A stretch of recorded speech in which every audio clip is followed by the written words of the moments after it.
Convido os irmãos a abrir em Hebreus, capítulo 2, versículo 10. Hebreus, capítulo 2, versículo 10. Achou, Claudemir? Você achou? Ah, tá.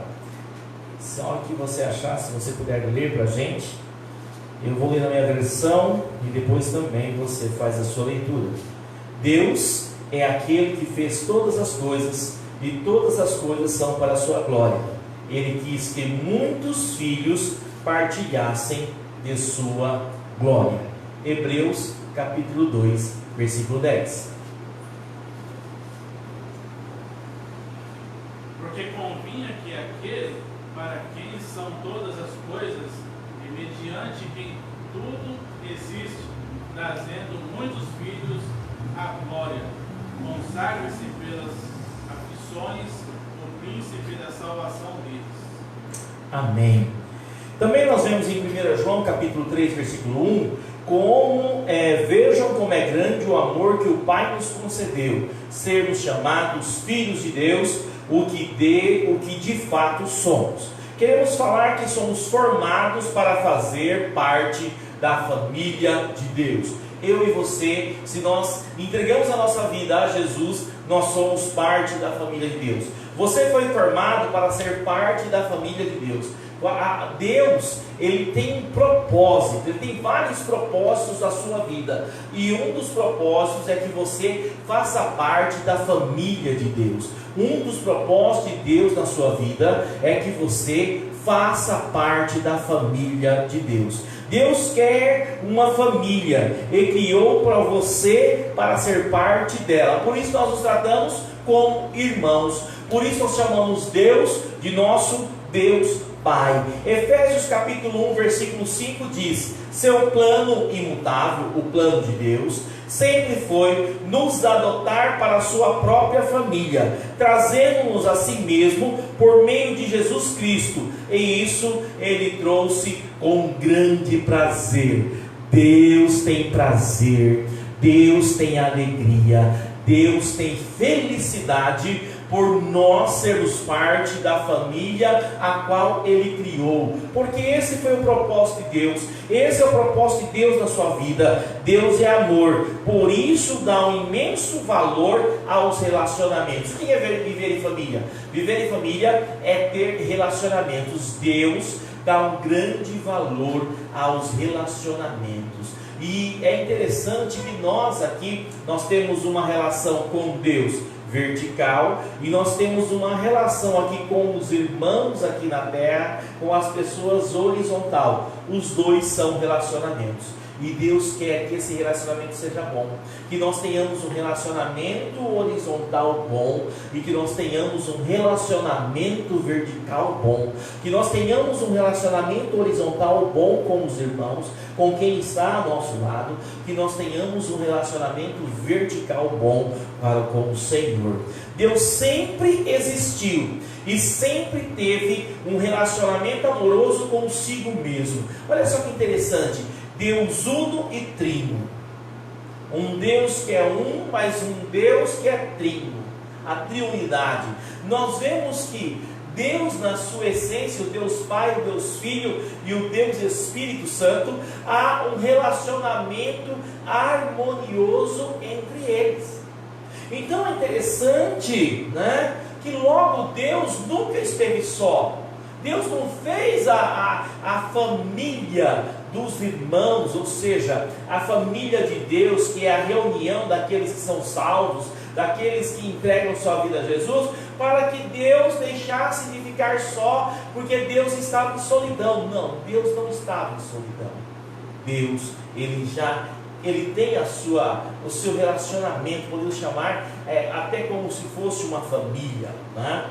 Tiago capítulo 1, versículo 18 diz: foi para ele um dia feliz, quando nos deu nossa vida nova. Sabe o dia que você entregou a sua vida a Cristo? Isso foi um dia feliz. foi um dia feliz para Deus, por meio da verdade da sua palavra, e nós nos tornamos, por assim dizer, os primeiros filhos de sua nova família. Ou seja, nós somos parte da família de Deus, e isso nos trouxe alegria, e isso, alegria a nós, mas principalmente alegria a Deus, não é? Quando colocamos nossa fé em Cristo, Deus se torna o nosso Pai, e nós nos tornamos seus filhos. Alguns, né, aí tem até como se diz, às vezes há um burburinho, né? Um mal entendido, né? Que as pessoas falam, todos são filhos de Deus. Não, nem todos são filhos de Deus, todos são criaturas de Deus. Somente é filho de Deus aquele que entregou a sua vida a Cristo Jesus.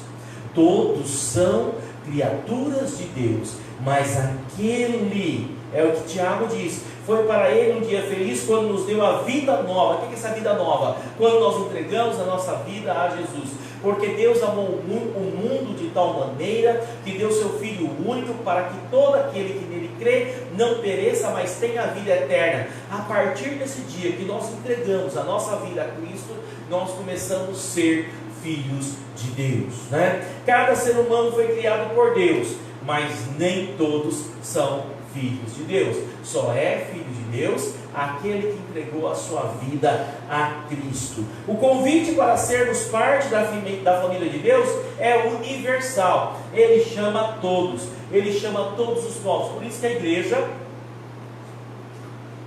tem a grande missão de levar o Evangelho, porque nós somos os portadores desse convite universal de Deus. A igreja faz isso. A igreja vai lá em Mateus 28, quando nós temos a grande comissão, né? Ide por todo mundo e pregar o Evangelho, batizar em nome do Pai, do Filho e do Espírito Santo. É o convite para que as pessoas façam parte da família de Deus, né? Convite para sermos parte da família de Deus. Gálatas capítulo 3, versículo 26 diz: todos vocês são filhos de Deus, mediante, olha lá, todos vocês são filhos de Deus, mediante a fé. Mas a fé em quem? Em Cristo Jesus. Para ser filho de Deus, precisa ter fé. E precisa ter fé em Cristo Jesus. Ah, mas eu acredito em Deus. Não, só acreditar em Deus não resolve. Você precisa entregar a sua vida a Cristo. Olha que amor fantástico de Deus ter enviado o seu Filho para nos salvar, para nos dar salvação, para nos dar uma nova vida. E aí nós fazemos parte da família de Deus, nós temos alguns benefícios, porque essa família é maravilhosa, que é a igreja do Senhor, fazer parte disso. Os benefícios de fazer parte da família de Deus, tem alguns. No momento em que nós nascemos espiritualmente na família de Deus, eu e você recebemos alguns presentes fantásticos, espantosos, maravilhosos. Nós recebemos o nome da família, nós somos da família de Deus. Nós recebemos uma aparência da família, nós recebemos uma aparência de uma família de santidade, nós recebemos alguns privilégios, porque na hora que nós estamos na luta, nós estamos na dificuldade, nós temos um Pai bondoso, um Pai maravilhoso, que acolhe o nosso pedido. Nós temos acesso à intimidade dessa família, ou seja, nós temos acesso à espiritualidade verdadeira. Nós somos herdeiros e nós somos co-herdeiros em Cristo Jesus. E isso vai fazer com que Deus supra todas as suas necessidades. Deus não vai suprir as suas regalias e as suas mordomias. Ele não promete isso, tá? Ele não promete isso. Se bem que muitas vezes ainda dá de quebra, mas ele promete, ele fala que ele vai dar, ele vai nos abençoar, ele vai suprir todas as nossas necessidades. Por isso e por muitas coisas mais, é importante fazermos parte da família de Deus. Paulo disse em Efésios capítulo 1, versículo 18 o seguinte: eu quero que vocês percebam o quanto é rica e gloriosa a herança que Ele tem dado ao seu povo. Deus tem dado uma herança rica e gloriosa ao seu povo. E nós vamos ver 5 pontos dessa rica herança. Primeiro, seremos levados para estar sempre com Deus. Fazer parte da família de Deus é um negócio muito importante, porque eu e você, um dia nós morreremos. E aquele que morrer em Cristo, ele vai estar no céu. Tem gente que fala assim: eu acho que esse negócio de inferno não existe. Olha, acreditando ou não acreditando, aquele que não tem Cristo, um dia vai se pelar, vai ter que conversar com o capeta. Não é não. Eu acredito que é, e tanto é que eu entreguei minha vida a Cristo e não quero ir para outro lugar a não ser o céu. Quem não faz isso vai ter que lidar com a outra consequência. Precisamos entender que se nós somos da família de Deus, nós estaremos morando sempre com Deus. Mas se nós não formos da família de Deus, e ser da família de Deus não está dentro de um preceito religioso, está dentro de você ter uma intimidade com Deus, estar dentro de você entregar a sua vida a Cristo. Segundo, seremos completamente transformados. Depois da nossa morte nós receberemos, depois de algumas coisas que acontecerem, receberemos um corpo glorificado, uma mente diferente. E lá em Apocalipse fala que não haverá mais dor, não haverá sofrimento, não haverá mais choro, que Deus enxugará de nós toda lágrima. Nós também, em terceiro, seremos livres desse sofrimento e nós não passaremos novamente pela morte, que a Bíblia fala, nós tememos a segunda morte, que é a morte espiritual. Quando formos recompensados, e nos reassumiremos a posição de trabalho, ou seja, Deus vai recompensar aquilo que nós fizemos para Ele. A Bíblia fala dos galardões, são presentes de Deus, são prêmios do Senhor, para aquele que é da família de Deus, para aquele que trabalha para o Senhor, para aquele que vive de uma maneira que agrada ao Senhor. Nós seremos, quinto, seremos levados para participar da glória de Cristo. Lá em Apocalipse fala da cidade santa, fala de um lugar fantástico, onde tem ruas de ouro, onde não precisa nada para clarear, porque a luz do Cordeiro de Jesus. Você dá para imaginar um lugar desse? Eu e você estaremos lá. Nós às vezes queremos ir a alguns lugares para ver coisas lindas, aqui dessa terra, e a gente chega lá, olha, é bonito, mas depois já enjoa. Não, quando nós estivermos participando da glória de Cristo, nunca nós enjoaremos. A Bíblia diz em 1 Pedro capítulo 1, versículo 4: Deus reservou uma herança incorruptível, inestimável para os seus filhos. Ela está guardada no céu para vocês, porque ela é pura, ela é incorruptível, longe do alcance das mudanças ou da decadência. Deus preparou uma herança para você, e por essa herança eterna, e não pela aposentadoria. Eu quero falar uma coisa: nos últimos tempos, devido à reforma da Previdência, todo mundo falou de aposentadoria. Oxalá que cada filho do Senhor esteja tão preocupado em viver com Cristo, muito mais do que com a sua aposentadoria. Porque a aposentadoria, você sabe de uma coisa, um dia ela cessa, ela é importante, mas um dia ela cessa. Agora a vida com Cristo, ela é eterna. Esteja mais preocupado em ter a certeza, a convicção, quando você entrega a sua vida a Cristo, que você vai ter essa herança do Senhor, do que com a sua aposentadoria. Aposentar-se é bom, mas se comparar com a vida com Cristo depois da morte, é uma meta tacanha, só mirar na aposentadoria. Tem muitas pessoas que passam a vida inteira mirando na sua aposentadoria. Esquece que depois da aposentadoria vem algo que vai pegar todo mundo. Vem a morte. E o que vai fazer com a aposentadoria depois da morte? Nada. E o que você vai fazer com a sua vida depois da morte? Se você não entregou a sua vida a Cristo.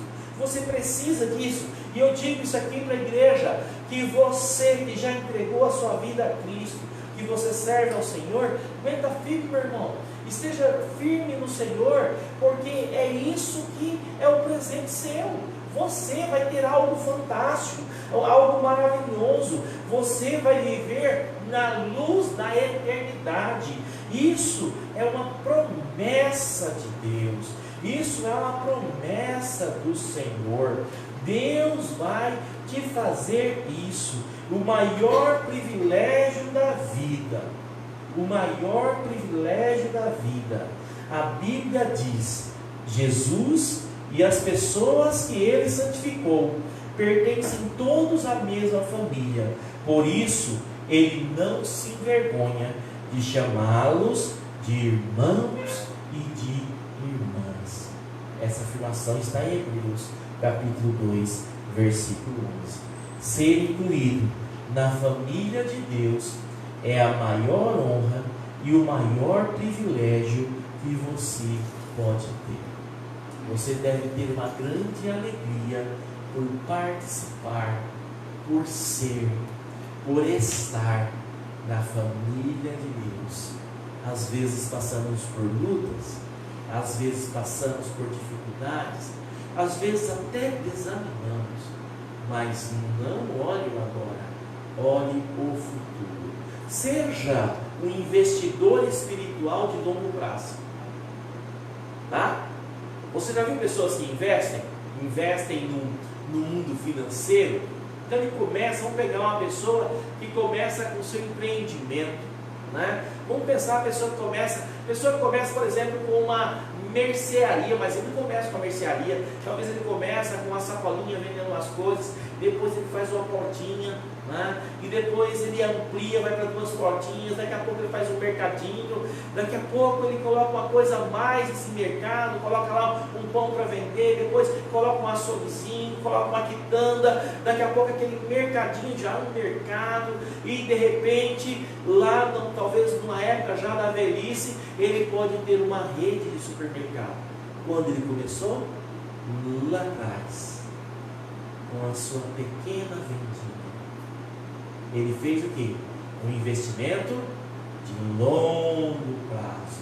Quando ele começou, estava longe dele chegar a ser um empresário de sucesso. Poderíamos nomear um monte de pessoas assim. A maioria dos mercados começam assim. Eu não estou falando que a salvação em Cristo Jesus é uma ótica econômica, mas eu quero dizer que você tem que ter uma visão de longo prazo. Se você desistir do Senhor, se você desistir de servir a Deus, se você não entregar a sua vida a Cristo, se você não tiver um compromisso com o Senhor, muito do que vai viver lá na frente, você não vai viver, porque você não está subindo degrau por degrau. Eu costumo dizer que servir ao Senhor no seu ápice, na sua totalidade maior das bênçãos da presença de Deus, é como pensar em algo fantástico que está em cima de uma montanha e que tem vários degraus para você subir. Se você não subir um por um, você não vai lá. E esses degraus são superação, ter fé, santidade, estudo da palavra de Deus, comunhão, oração. Não adianta chegar à metade da escada e abandonar aquele descer. Estou cansado, vou descer. Tem muita gente abandonando o Senhor porque alguma coisa alcançou. Está faltando visão de longo prazo. Onde esse longo prazo? O dia que eu e você morrermos, que nós vamos morrer, né? Talvez você peça assim: vai você primeiro, pastor, já que você está falando, né? Pode ser eu que eu vá primeiro, ou pode ser que eu vá por último, ou pode ser que a gente vai junto, não sei, a gente não sabe, mas todos nós vamos. Depois que nós dermos o último suspiro, aquele que entregou a sua vida a Cristo vai receber a maior recompensa, o maior investimento, a coisa mais fantástica que ele fez em vida, que é ter entregado a sua vida a Cristo. Vai ter valido a pena todo o sofrimento ou toda a alegria, porque viver em Cristo é alguns dias sofrer e outros dias estar felizes. Às vezes sofre mais, às vezes fica mais feliz, mas vai ter as duas coisas. No dia desse ápice, nós tivermos o gozo do Senhor, o sofrimento não vai haver mais, tristeza não vai haver mais, luta não vai haver mais, não vai ter reunião de oração para pedir que o Senhor venha nos abençoar, porque a bênção do Senhor está presente. Glória a Deus, aleluia, e que possamos viver nessa convicção. Amém?